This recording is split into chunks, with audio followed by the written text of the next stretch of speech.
Do you like the look? This is my attire for Sunday lunch. What on earth are you wearing? I'm going to jump out of a plane. So, Jump out of a plane? yes, I'm going to do a bit of skydiving. Wow. Who would like to join me do a bit of skydiving? Georgie Stevens, got my eyes on you.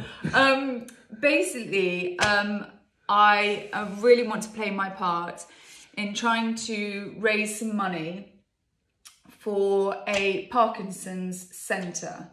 Okay, so Parkinson's Care and Support UK have teamed up with the University of Kent, and they're trying to raise money for a centre totally devoted to integrated therapy.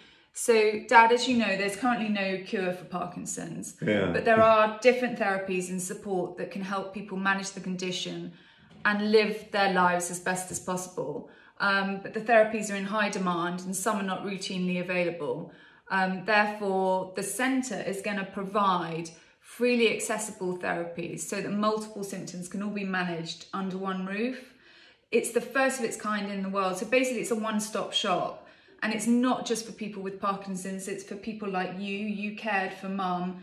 So it means that you can go and get some help and advice, or just have a break and have some time out, friends, etc.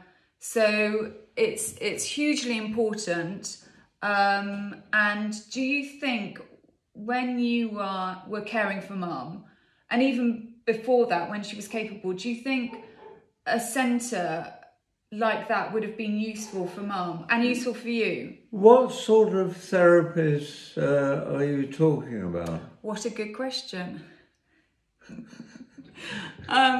So there's lots of therapies that we know that can help Parkinson's. So exercise is one. So there's going to be exercise programs, all freely available. Neurological physiotherapy, mental health therapy, speech and language, massage, art. So all therapies like that. And there's also some pioneering research into neurostimulation, and that's not currently available. But it's groundbreaking research. And with this neurostimulation, the results are better mobility, memory, independence. It reduces anxiety and depression. And you wear a device on your ears, and it's transmitted through your earlobes. So Wow. it's really interesting and exciting. So it's combining the two and having it Well, there. that's extremely interesting. Yeah. Because if I go back 25 years, when Mummy, Jane, was diagnosed with Parkinson, really the only thing available to help was medication. Yeah. And what happened was you go and see the specialist at the hospital every few months. They'd assess the particular Parkinson and the problem and diagnose a prescription. Yeah. Well, that was all that happened for the following time until, unfortunately, Mummy died 3 years ago. Yeah. It was a question of balancing the medication. There was nothing really available other than you could get a bit of help with somebody who would assess the house and try and come up with practical ideas to make life easier in the use of the house. And then eventually, of course, that got too much and you had to go into a home. Yeah. So this sounds a terrific idea.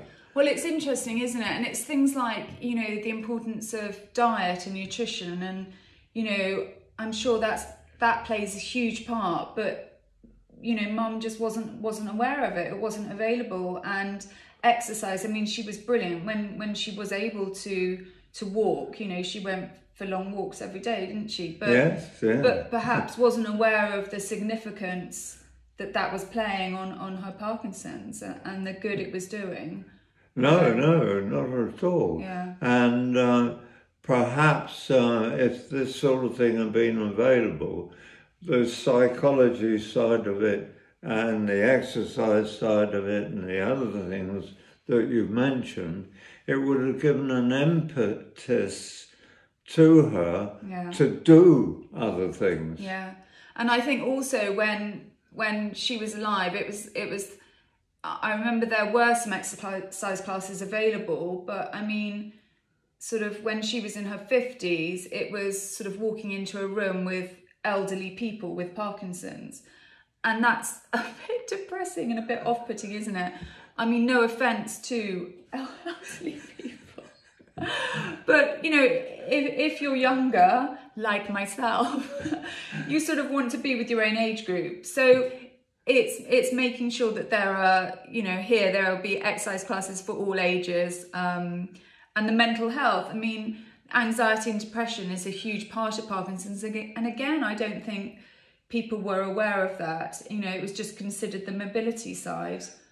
Yes, so this whole concept is in Kent. Yeah. Based on the University of Kent. Yeah. What happens to the rest of the country? Yeah, another good question. Yeah, so obviously it is in one place at the moment.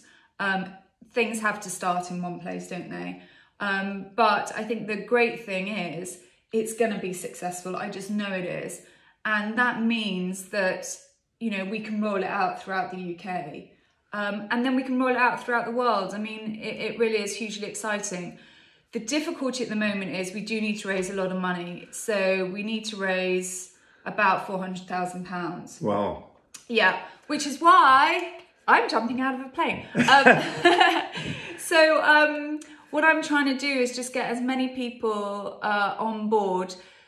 So the charity have some brilliant fundraising initiatives already set up, of which you can find on the website, which is parkinsonscareandsupport.org.uk. Their first challenge is skydiving. So please come and join me if you want to challenge yourself. You're strapped to an instructor as opposed to being strapped to me, thank God. And it's safe, I hope. But I'm really excited and terrified in equal measures. So I'm building up a team to do that. I'm trying to raise £10,000. I need 29 people. I know that's a weird number, but if we each raise £350, that's £10,000. So I wanted it to be an achievable figure for people to raise. And then I thought we'd just go on from there. When we've done challenge number 1, challenge number 2 could be, who knows? The world's our oyster. Well, it'll be interesting to see when this one's over. Yeah, so it will be next year sometime, I think. Okay, that sounds great. And so what you're saying is as many people as possible in their own areas, it can be all over the country, get together with friends and neighbours and other people they know to get them to do skydiving, and then they in turn get people to donate £350 to the charity. Yeah, there are skydiving centres available. Again, it's all on the website, or get in touch with me, just message me and I can send you the information. There are skydiving centres all over the UK. The nearest one to me is Salisbury, but honestly, they're everywhere. So you can either come and dive with me in Salisbury or go elsewhere. But I think it's a good challenge and I hope you're up for it. And thank you, Dad. When you look at me and say, I hope you're up for it. Well, if your arm was of use, then I think you would, but yeah. I hope some other of my children are up for it, but I'm not quite sure about me. No, okay. You can watch. Oh, good. You can watch, yeah. All right, well, thank you so much for your time. Bye.